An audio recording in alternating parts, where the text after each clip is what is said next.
This is WPTV, William Patterson Television. Welcome back to the desk. Last time we saw you, we were entering the final round of the Stanley Cup. Now we were a month into the 2025-26 season. Here to catch you up is Baylee Matthews, Jason Hook, Matt Goldman, and David Gordon. The Frozen Frenzy was held last Tuesday, but before we cover that, This Tuesday. This Tuesday. Yep. Sorry, excuse me. But now we will catch you up on all the things we've missed. Mr. Thing one, I'll go to you.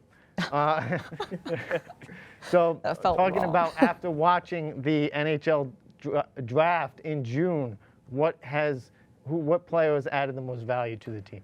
Well, it's the obvious pick. I got to give it to number one overall pick, Matthew Schaefer. On the season already, 3 goals, 5 assists, 8 points with 10 block shots. And he was the number one pick for the reason because he's already scored 7 points in 6 games. Opposite of 6-7, by the way. But anyway, he has a real chance to be Rookie of the Year. And he has a chance to have a big impact on the Islanders' defensive success this season, but not just this season, for the upcoming future. Jason? Let's go Islanders. First of all. Second off, I'm going with Mike Misa, pick number 2 in this draft. 1 goal and 2 assists in just 24 minutes of action this season. He's not playing as much as Matthew Schaefer, so-called Islanders fan. But he's not playing as much as Schaefer, but he's making more out of his minutes than Schaefer is this year. Superman. You know, as a residential Sharks fan, I think that Misa needs a lot more playing time. I have a listening problem, so I picked someone from 2024. Ivan Demidov.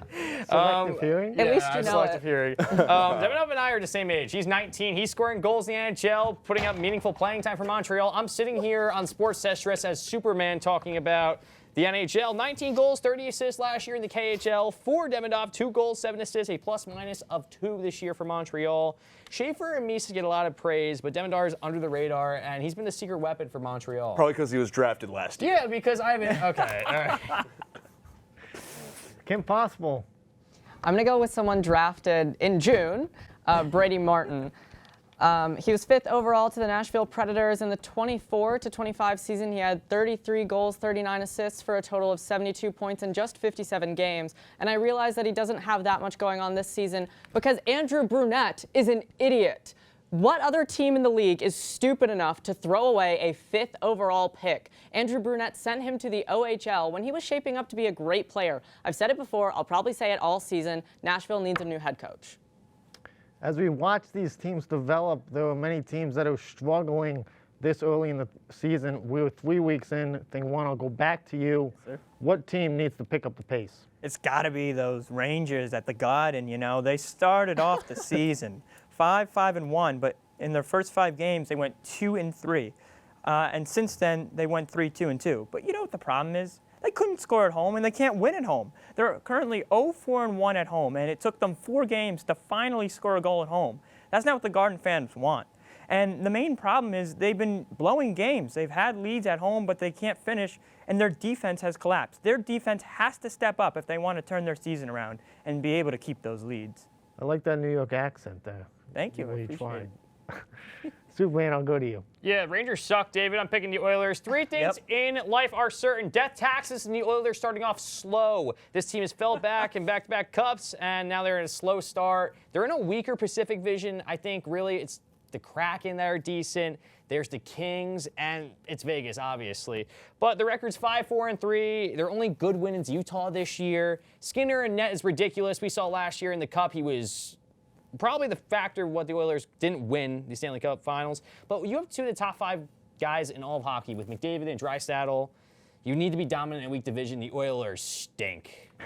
Yeah, but to be fair, like you said, the Oilers have had, for the past 2 years, terrible starts to their season and then still make it all the way to the Cup. So it's too early to say that we just completely ruled them out. But like, if you look at the West right now, there's 2 teams that stand out. It's the Knights and the Avalanche. I can't deal with the Oilers right now. They're just not, they don't look good. They're mid. McDavid looks like poop. Draisaitl looks like pee. It's just, it's not what you want to see, and that's not hockey isn't to win anything. Poop and pee, that's quite a reference. I'll go to you, Jason Hook. We're talking a lot about Canada, but I was born Born in the USA, I'm taking the Islanders as the most disappointing team so far. The fellas out in Nassau County, they're 4-4-1 on the season. Sorokin is 43rd in save percentage. He is the worst goaltender in all of the National Hockey League. What Edmonton should have got him. There was trade saying he should have went to Edmonton. Nobody's producing offensively for this team. They're skating like the Mighty Ducks. And personally, I'm tired of talking about the New York Islanders. I'm tired of it. I'm tired of seeing them disappoint year after year. Oh my goodness! Ew! Oh my gosh! Sorry. Was I expecting that? Heck That no. was nice. I like that. What is wrong with You didn't catch up on the desk? Dave, don't tell him. Sometimes you just got to give up on watching hockey. Take a few sips of Heinz tomato ketchup. All right? Okay? I'm tired of watching the Islanders. Very entertaining there. Oh, there we go again. Oh my Ew, God! stop. I'm tired of it. Kim Possible, I got to keep the conversation moving, but finish this off. Who needs to pick up the pace here? I'm perturbed. What does that word mean? Freaked It means out. that was insane. I'm going with the Boston Bruins. Last year was the first time that they haven't qualified for the playoffs since 2006-2007 season. And if they want to get back on track, they really need to step up their game. They're 5th in the Atlantic, 12th in the Eastern Conference, and even the Blackhawks are ahead of them in the league. It's an embarrassment to this great franchise. The Frozen Frenzy was held this past Tuesday, where all 32 teams were in action on the same night for what ESPN called the Hockey Christmas. That is a fun word to say, Hockey Christmas. It's two words, Scoop. Christmas is around the corner. Today is Halloween. We got Thanksgiving coming up anyway. I love that you know what the calendar looks like. We gotta focus on what's in front. Stitch knows what the calendar looks like. Oh, yeah. He does. He keeps it going. Anyway, Superman, I'll go to you. What was the most entertaining game on the... Yeah, it was battle of two East Coast teams, the Penguins and the Flyers down at Xfinity Mobile Arena in Philadelphia. 3-2 was the final score. The Flyers had 34 shots on goal. The Penguins had 26. Face-off percentage 51.8 for the Flyers, just about 48% for the Penguins, and the power play 25% for Philadelphia, 0 for Pittsburgh. It was a great game. Travis Konecny netted his 200th career goal. The game was contested all game, 1-1. But these are two teams in the Atlantic. You expect the Caps, the Hurricanes, the Devils to be the cream of the crop in the Atlantic, but these two teams could honestly make a playoff push this year, and that's what you like to see. Yeah, I mean, I think everyone at this desk knows that I'm a huge Flyer fan. Dude, you just said last year you're a Winnipeg Jets fan. There's just... He was hopping on that band. I mean, come on. Someone say Jets? No.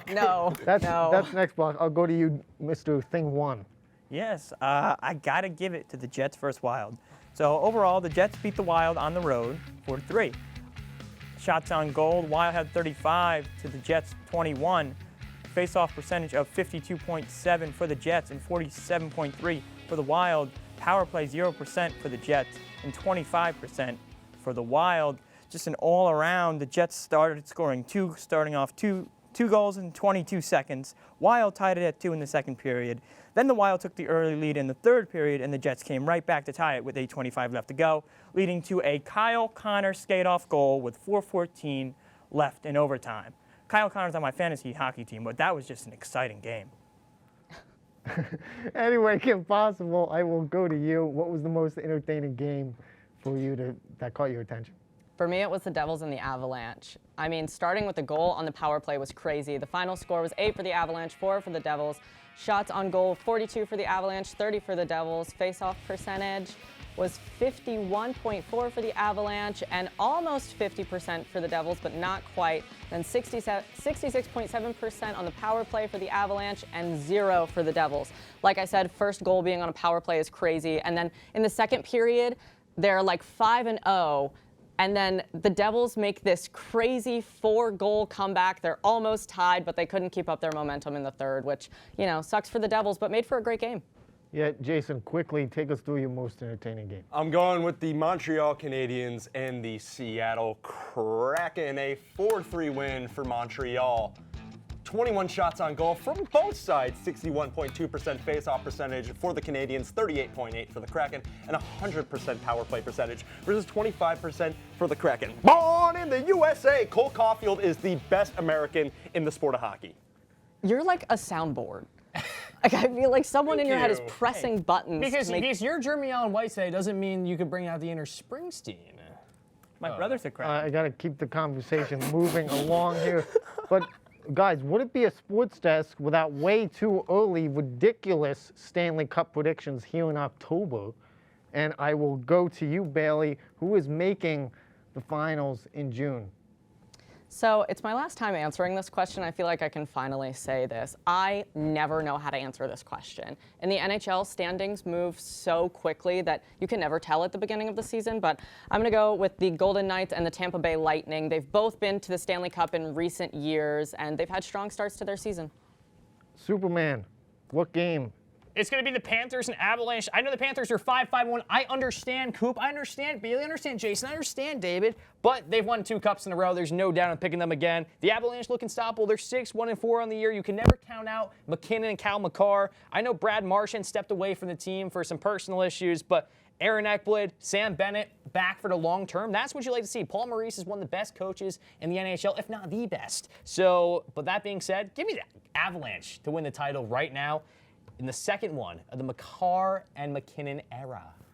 Thing one, who's making the finals? Give me the Devils and Avalanche. Devils off to an 8-3 start. Started off the season on a crazy 7-game heater after losing their opener to their daddy, the Hurricanes. Avalanche are 6-1-4, only losing 1 game in regulation. Jack Hughes leading the team with 9 goals, and Martin Nakis leading the team with 7. But overall, I want to see a rematch of the 2001 Stanley Cup. But this time, the Devils are coming up on top. You're delusional. Jason, I am quickly delusional. finish us off here with your finals prediction. 2 teams, 2 words, the color red. Come on now. Oh, my God. Oh, here we go again. Let's go Devils, baby. Devils and Avalanche, baby. Come on. You are literally insane if you think the Devils are going to make it to the Stanley Cup. That's not happening. Watch it. You're threatening to beat a woman on the desk? Nope. Okay, I that will thought. do it on that note. That's all we have for you on the ice today. Stay tuned as we swing it over to the gridiron with Mr. Superman right here to the left of me.